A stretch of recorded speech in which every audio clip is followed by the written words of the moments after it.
Hello, my dear students. Once again, welcome back to your online class. So today, in this video, we'll be learning about the definite integrals. So in our previous classes, we have learned about the integration and the indefinite integrals. Okay, so what is the indefinite integral? So we have learned that the integration of any function f of x with respect to d of x was defined as the indefinite integral. Now, if this indefinite integral lies in the range of between the range a to b, then this kind of integration is said to be the definite integration.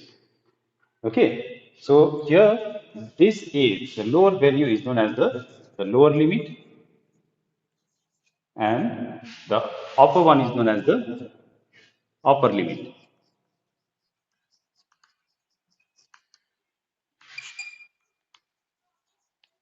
Okay, so now in this definite integral, we will not have the constant of integration. So there is a way how to solve this definite integral. So we'll try to understand it with a simple example. Like if I have the integration of x square d of x in the range of 3 to 4.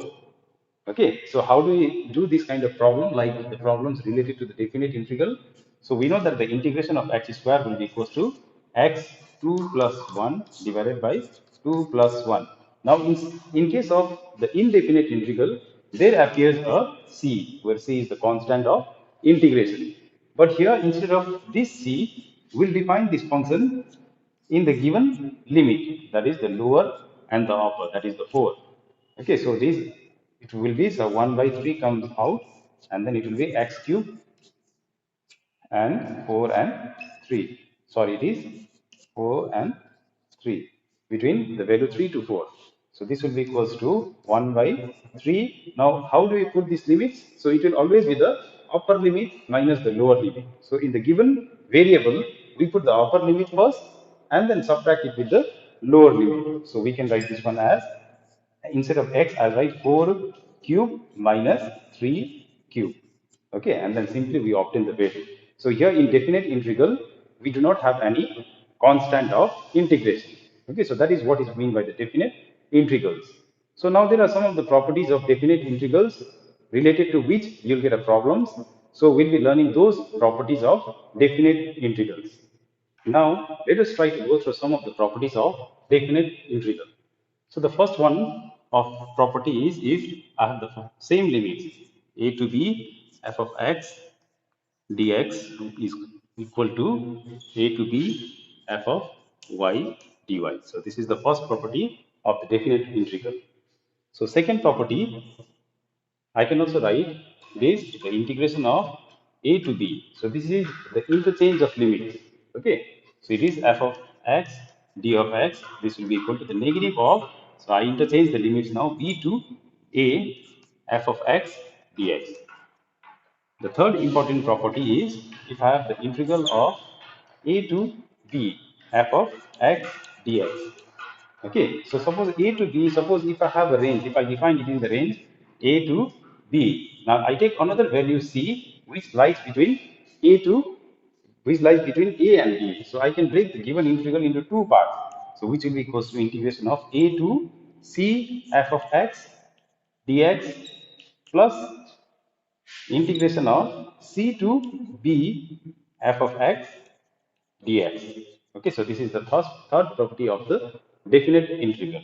So the fourth one, we can also write it as integration of a to b f of x dx.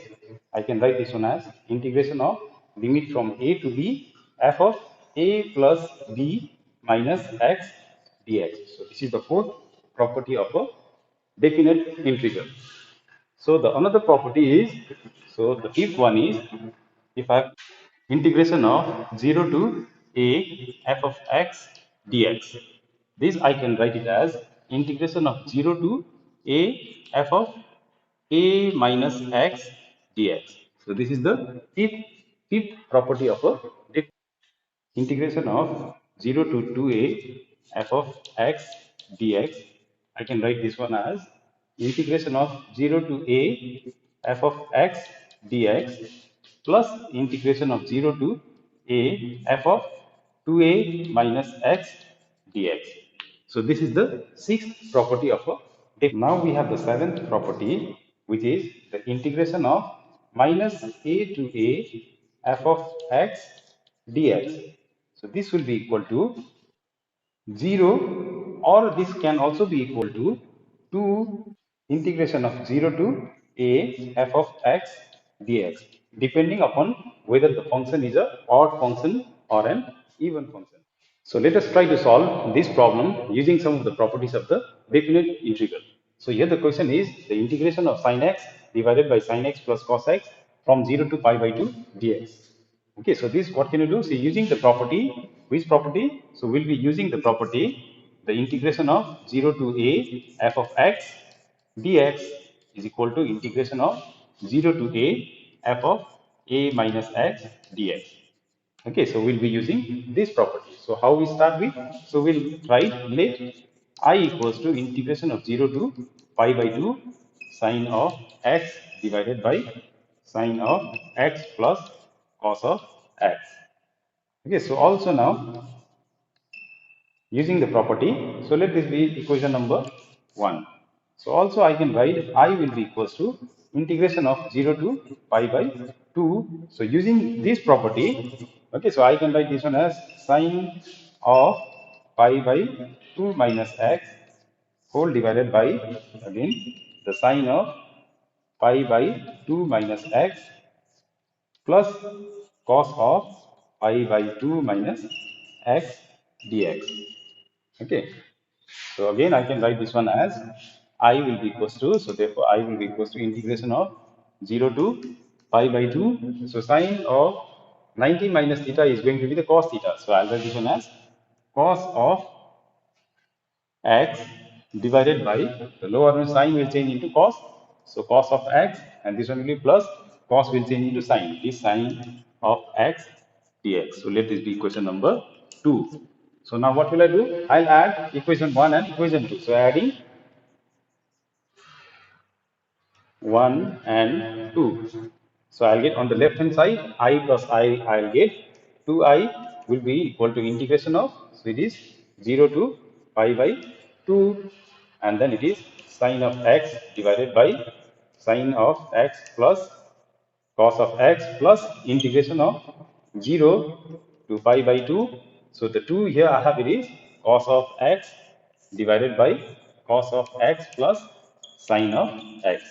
So summing of this one, so I can write 2i will be equals to integration of 0 to pi by 2.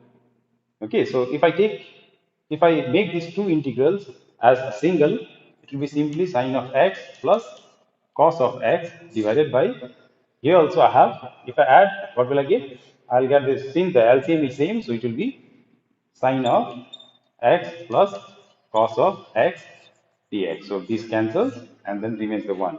So therefore, 2i will be equals to integration of 0 to pi by 2 into dx, 1 into dx. So the integral of 1 is equals to x. So finally, I can write this one as I will be equals to, sorry, 2i will be equal to, so it is x. Now I put the values 0, pi by 2. So this will be equal to 2i will be equal to, putting it is now upper limit minus the lower limit, that is pi by 2 minus 0. So finally I'll get the value. So I will be equal to, so this 2 comes, it will be pi by 4. So that is the solution. So this is how we solve the questions related to the definite integrals using property. So using the properties of the definite integral, it makes a very easy to solve the given problems. So you may go through the numerous examples of your book and then try to solve the exercises related to the definite integral.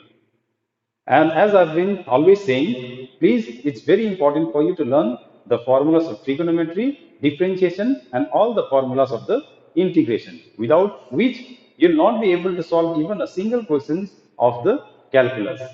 Hope you all have already studied the formulas and then ready for solving the questions given in the exercise. Thank you.